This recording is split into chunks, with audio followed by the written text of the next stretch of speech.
اعوذ باللہ من الشیطان الرجیم بسم اللہ الرحمن الرحیم۔ آج سے ہم سورہ فاتحہ کو شروع کر رہے ہیں اور آج ہم انشاءاللہ سورہ فاتحہ کی پہلی آیت کو سمجھیں گے، لیکن اس سے پہلے ایک یہ اختلاف اپنے سامنے ہمیشہ رکھیے گا کہ کچھ علماء ہیں ہمارے یا کچھ مفسرون ہیں جو کہتے ہیں کہ تسمیہ یعنی بسم اللہ الرحمن الرحیم سورہ فاتحہ کا حصہ ہے، اور کچھ علماء کہتے ہیں کہ تسمیہ یعنی بسم اللہ الرحمن الرحیم سورہ فاتحہ کا حصہ نہیں ہے۔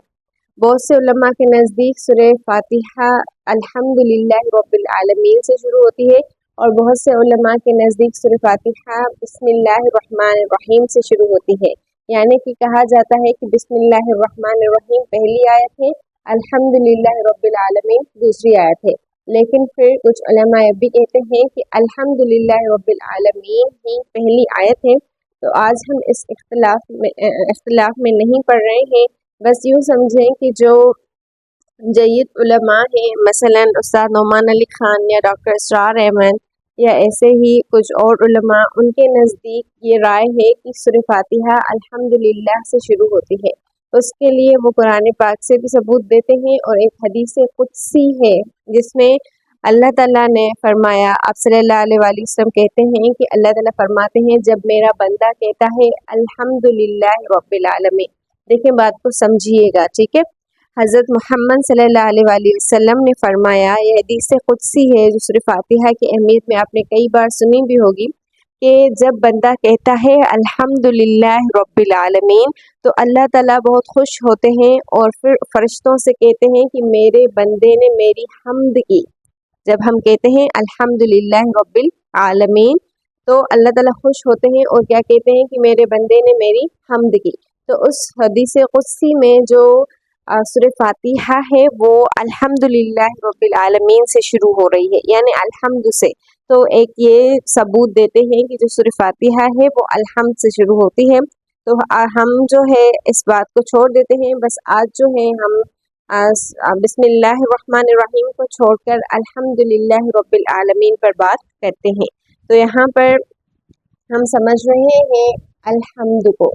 الحمد کے معنی کیا ہیں آپ کو پتا ہوگا، آپ میں سے کئی لوگوں نے یہ لفظ بار بار اپنی زندگی میں بولا بھی ہوگا اور سنا بھی ہوگا، اور اس کی معنی بھی آپ کو اندازہ ہوگا کہ الحمد کے معنی ہیں تعریف اور شکر، ٹھیک ہے۔ یہ دو لفظوں کا مجموعہ ہے۔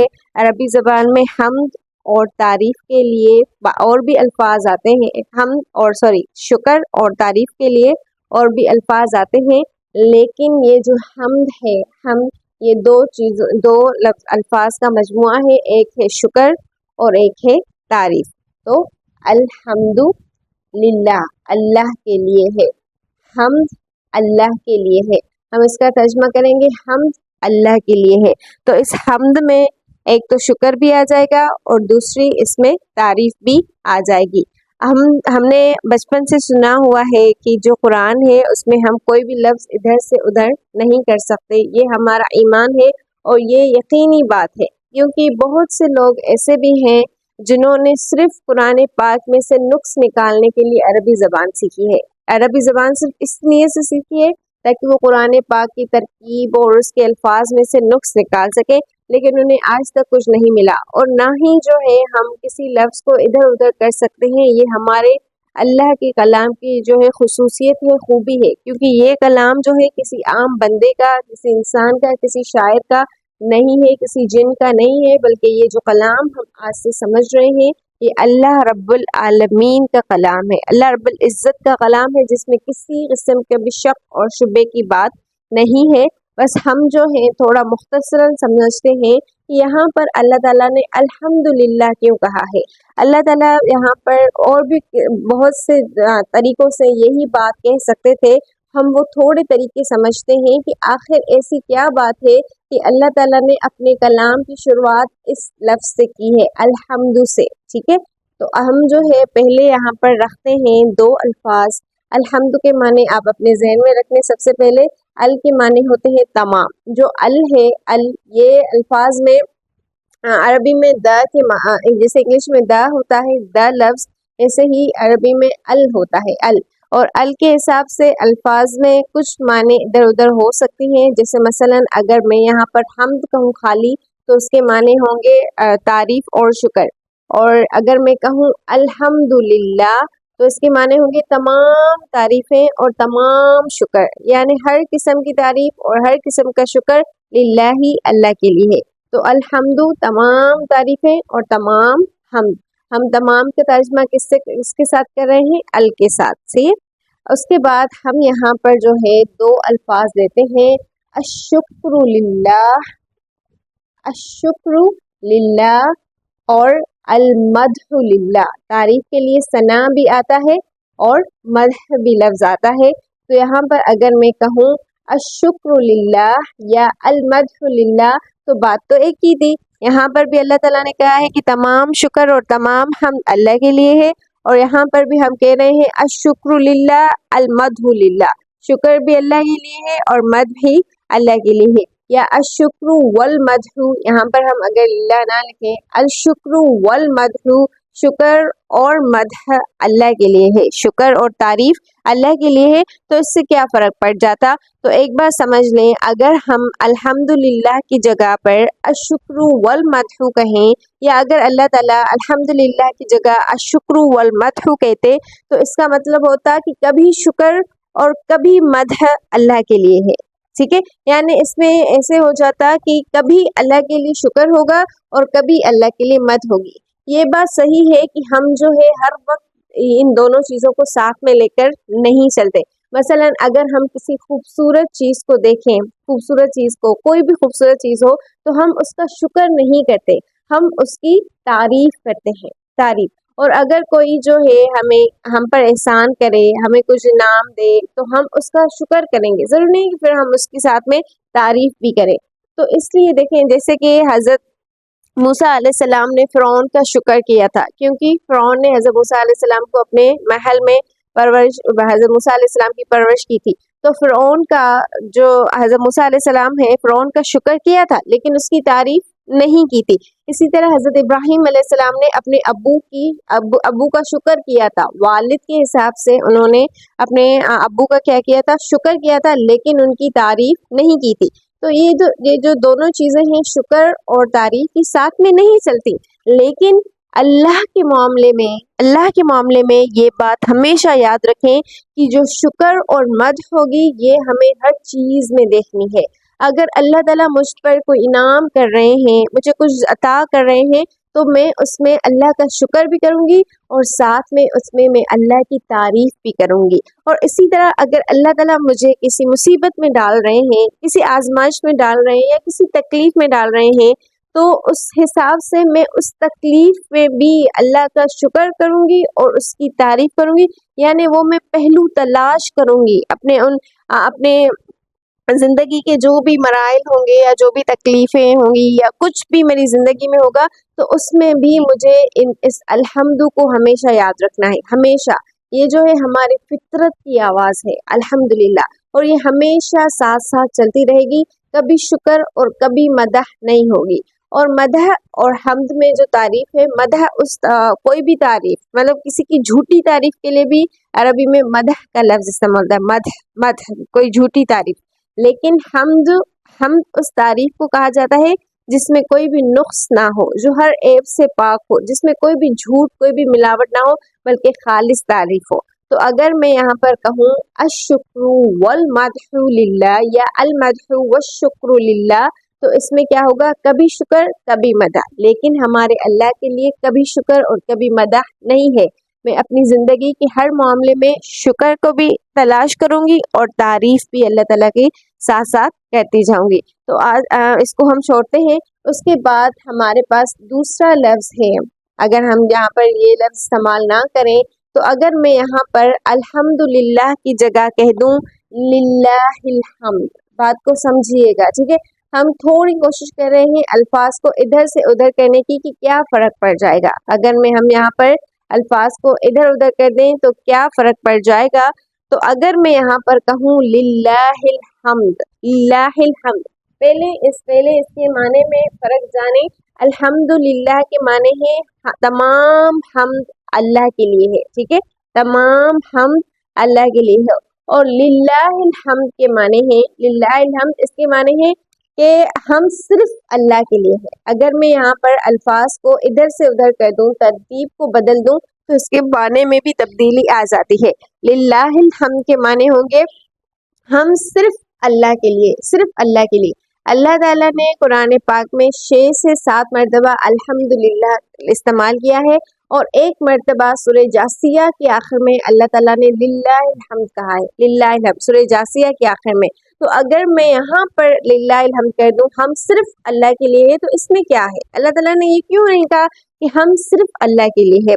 तो इसको भी समझ लें। देखें, अगर मैं जो है कहती हूँ कि हम सिर्फ अल्लाह के लिए है, सिर्फ, तो यानी मैं तमाम चीज़ें अल्लाह ताला के साथ निकाल देती हूँ। जैसे अल्लाह ताला ने अगर सूरह जासिया में लिल्लाहिल हम्द कहा, लिल्लाहिल हम्द, तो जो सूरह जासिया के शुरू में आप पढ़ेंगे, अगर इंशाल्लाह आप सूरह जासिया खोलें, तो उसमें आपको मिलेगा कि जो तमाम बातिल अकायद हैं, गलत जो शिरकिया बातें हैं, उन सब की नफ़ी की जा रही है। शुरू में वो सब रद्द किया जा रहा है, और फिर आखिर में कहा जा रहा है कि रब्बुस समावाति वल अर्ज़, अल्लाह ही जो है आसमानों और ज़मीन का रब है, यानी वो वाहिद रब है, अकेला माबूद है। और लिल्लाहिल हम्द, हम सिर्फ उसी के लिए है, यानी उसके साथ किसी को शरीक नहीं किया जा सकता।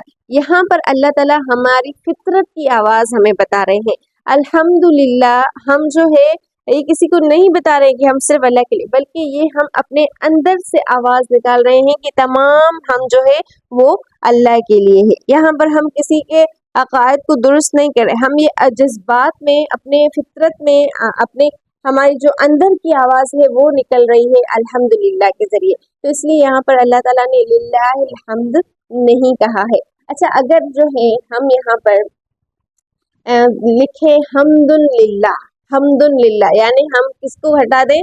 हम हटा दें अल को, हम यहाँ पर लिखें हम्दुलिल्लाह, तो इसके माने होंगे कुछ हम्द अल्लाह के लिए है, कुछ हम्द अल्लाह के लिए है। तो इसकी जो है आपको खुद ही अंदाज़ा हो गया होगा कि हम्दुलिल्लाह यहाँ पर ये लफ्ज़ दुरुस्त नहीं है, क्योंकि कुछ हम्द अल्लाह के लिए नहीं है। तमाम चीज़ों में हम सिर्फ अल्लाह के लिए है। अगर मुझे कोई इनाम मिला, अगर मुझे कोई मशहूरी मिली, या मुझे दुनिया में कुछ भी कोई भी चीज़ मिली, तो उसके लिए जो है मैं अल्लाह के लिए ही हम करूँगी। यकीनन मेहनत मेरी थी या मेहनत आपकी थी, आपने कुछ किया, आपने कोई कारोबार शुरू किया, आपने किसी से रिश्ता किया, वो बहुत अच्छा हो गया, तो यकीनन मेहनत आपकी थी, लेकिन उसके पीछे जो नतीजा था वो अल्लाह ने निकाला। तो हम अल्लाह के लिए नहीं कहेंगे, हम कहेंगे तमाम जो हम्द हैं वो अल्लाह के लिए है। तो ये भी लफ्ज़ यहाँ पर मुनासिब नहीं है। उसके साथ साथ जो है हम यहाँ पर कोशिश करते हैं थोड़े और अगर हम अल्फाज को बदलें तो उसके माने में क्या फ़र्क पड़ जाएगा। देखें, एक होता है अल्हम्दुलिल्लाह, और एक है इन्नल हम्दलिल्लाह। क्या है? एक इन्नल हम्द लिल्लाह, बेशक हम्द अल्लाह के लिए है, यकीनन हम्द अल्लाह के लिए है। तो इसमें और इसमें आपको फ़र्क पता चल गया होगा। अल्हम्दुलिल्लाह के माने हैं तमाम हम्द अल्लाह के लिए है, और इन्नल हम्दा के माने हैं यकीनन हम्द अल्लाह के लिए है। तो अगर मैं यहाँ पर यकीनन का इजाफा कर दूँ, यानी अल्फाज को बढ़ा दूँ, तो उससे क्या फ़र्क पड़ेगा? उससे असल में ये फ़र्क पड़ेगा, दो चीज़ें आपने समझनी है, दो चीज़ें थोड़ी तवज्जो दीजिएगा। आपको बहुत अच्छा लगेगा ये जानकर। देखें, एक होता है हमारे जज्बात, एक होते हैं हमारे जज्बात, और दूसरी होती है जो हम किसी को मालूमात दे रहे हैं। मालूमात, मसलन मुझसे कोई पूछे कि कैसी हो, और मैं कहूँ ठीक हूँ, तो ये मैं किसी को मालूमात फराम कर रही हूँ, मैं किसी को बता रही हूँ, मालूमात दे रही हूँ। और एक मेरे अपने अंदर की आवाज़ है। अगर मैं यहाँ पर कहूँ ना इन्नल हम्दलिल्लाह, यकीनन हम्द अल्लाह के लिए है, तो इसमें मालूमात का पहलू है। ये जो है जो कलाम है ये खबरिया हो जाएगा, यानी किसी को मैं खबर दे रही हूँ, मालूमात पहुँचा रही हूँ, और मालूमात पहुँचाने के लिए उस कलाम में इन्ना का इजाफा किया जाता है। इन्नल हम्दलिल्लाह, यानी मैं किसी को कह रही हूँ कि यकीनन हम जो है वो अल्लाह के लिए है, और अल्हम्दुलिल्लाह में इसमें दोनों चीज़ों का फ़ायदा है, एक जज्बात भी और दूसरी मालूमात भी। देखिए, अगर मैं किसी के सामने पढ़ती हूँ, या जैसे नमाज में जो इमाम होता है वो अगर पढ़ता है बुलंद आवाज से अल्हम्दुलिल्लाह, तो इसमें दोनों पहलू यहाँ पर आ जाते हैं। एक वो जो पीछे मुक्तदी होते हैं उसको मालूमात दे रहा है कि हम अल्लाह के लिए है, तमाम हम अल्लाह के लिए है, और दूसरा है उसकी अपने जज्बात, अपनी फितरत की आवाज़ भी है। इसको सूरह फितरा भी कहा गया है, ये भी याद रखिएगा। सूरह फातिहा के कई नाम हैं, 20 और 30 के बीच सूरह फातिहा के नाम है, उसमें से एक नाम सूरह फितरा भी है। सूरह फितरा क्योंकि ये हमारे फितरत से बात करती है, हमारे अंदर हमारी रूह से ये जो सूरह फातिहा है वो बात कहती है। तो इस हिसाब से ये अल्हम्दुलिल्लाह ये जज्बात हैं हमारे, हम किसी को मालूमात नहीं दे रहे। हाँ, अगर हम पढ़ रहे हैं और हमारे सामने कोई आ गया और उसने सुन लिया तो उसको हम मालूमात भी दे रहे हैं, लेकिन असल में ये जो है हमारे जज्बात भी हैं, हमारे अपने अंदर की आवाज़ है। मसलन अगर मैं यहाँ पर ये वीडियो रिकॉर्ड कर रही हूँ, मैं आपको सब बता रही हूँ, अगर ये अच्छे से हो गया और तो मैं आखिर में क्या कहूँगी, अल्हम्दुलिल्लाह अल्हम्दुलिल्लाह, तो मैं वो किसी को मालूमात नहीं दूंगी, बल्कि वो मेरे अपने अंदर का ये शुक्र होगा, अपने अंदर की तारीफ होगी जो मैं अल्लाह ताला के लिए करूँगी। तो इसलिए यहाँ पर इन्नल हम्द यानी ज़्यादा अल्फाज मुनासिब नहीं थे, यहाँ पर अल्हम्दुलिल्लाह ही बेहतर था, बेहतर नहीं बल्कि बेहतरीन। तो ये बात भी आपको इंशाल्लाह समझ में आ गई होगी। बस एक आखिरी चीज़ समझ लें, अगर तो आप थक नहीं गए हैं तो एक आखिरी चीज़ समझ लें। देखिए यहाँ पर जो है अगर हम कह रहे हैं अल्हम्दुलिल्लाह या अल्लाह हमें सिखा रहे हैं अल्हम्दुलिल्लाह, तमाम हम जो है हर बात में तारीफ़ और शुक्र अल्लाह के लिए ही है या अल्लाह के लिए है तमाम हम। तो अगर मैं यहाँ पर कहूँ, मैं अगर यहाँ पर फ़ेल इस्तेमाल करूँ, ये इस्म है, ये अल्हम्दु भी इस्म है और अल्लाह भी इस्म है। अगर मैं यहाँ पर कहूँ मैं अल्लाह की हम करती हूँ, अगर मैं यहाँ पर क्या कहूँ, अहमदुल्लाह, क्या कहूँ, अहमदुल्लाह, मैं अल्लाह की हम करती हूँ, या नहमदुल्लाह, नहमदुल्लाह, हम अल्लाह की हम करते हैं। तो इसमें क्या फ़र्क हो जाता, अगर हम कहते हैं कि मैं अल्लाह की हम करती हूँ या हम अल्लाह की हम करते हैं, तमाम हम अल्लाह के लिए नहीं कहते बल्कि जुमला फ़ेलिया इस्तेमाल करते, फ़ेल इस्तेमाल करते, तो उसमें क्या फ़र्क पड़ जाता या क्या कमी रह जाती। देखिए एक बात समझें, अगर हम फ़ेल इस्तेमाल कर रहे हैं तो वो फ़ेल जो है वो ज़मानों पर मुश्तमिल होता है। आपको पता है ना ये कि ज़माना माजी भी होता है, ज़माना हाल भी होता है और ज़माना मुस्तक़बिल भी होता है। ये तीन जो है ज़माने होते हैं। अगर मैं कहूँ मैंने अल्लाह की हम्द की, मैंने माजी में बात की, मैंने अल्लाह की हम्द की, माजी में बात कर रही हूँ, ठीक है। तो ज़रूरी है कि मैं जो है अब मुस्तक़बिल में भी अल्लाह की हम करूँगी या फिर हाल में भी अल्लाह की हम करूँगी, नहीं ना। इसी तरह अगर मैं कहूँ मैं अल्लाह की हम करती हूँ, अभी करती हूँ, तो क्या ये बात ज़रूरी है कि मैंने माजी में भी कहीं जाकर अल्लाह की हम की, या माजी में एक वक्त ऐसा भी था कि मैं कोई चीज़ थी ही नहीं, तो क्या तब अल्लाह की हम नहीं थी, अल्लाह की हम तब भी थी। जो इसम है ये ज़मानों से खाली होता है, यानी ये माजी मुस्तक़बिल और हाल का मोहताज नहीं होता, ये हमेशा के लिए होता है, हमेशा के लिए। मैं चाहे हूँ, मैं चाहे नहीं हूँ, मुस्तक़बिल में आगे चलकर मैं ख़त्म हो जाऊंगी, आगे चलकर मेरा कोई वजूद नहीं रहेगा, लेकिन अल्लाह की हम तब भी बाकी थी। अल्लाह के हम के लिए अल्लाह को हम हमारी ज़रूरत नहीं थी। कहते हैं ना कि एक ऐसा रब है जो अपनी हम खुद करा रहा है। तो एक बात याद रखें, अल्लाह हमीद है, हमीद यानी जिसकी हम खुद ही खुद उसकी हमद हो, यानी उसको करने वाले की ज़रूरत नहीं है। अगर मैं यहाँ पर कहती हूँ ना अल्हम्दुलिल्लाह, यकीनन आपको बात समझ में आ रही होगी, थोड़ा समझिएगा, ठीक है। अगर मैं यहाँ पर कहती हूँ अल्हम्दुलिल्लाह, तो इसमें मैं हूँ, यानी सॉरी, अगर मैं कहती हूँ अहमदुल्लाह, तो इसमें मैं हूँ यानी मैं करने वाली हूँ, या नहमदुल्लाह, तो इसमें हम हैं, हम करने वाले। तो हम करने वालों की अपनी मर्जी होती है। मसलन अगर मैं जो है मेरी मर्जी है मैं करूँ या ना करूँ, या हम करें या ना करें, तो अल्लाह ताला को करने वाले की ज़रूरत नहीं है।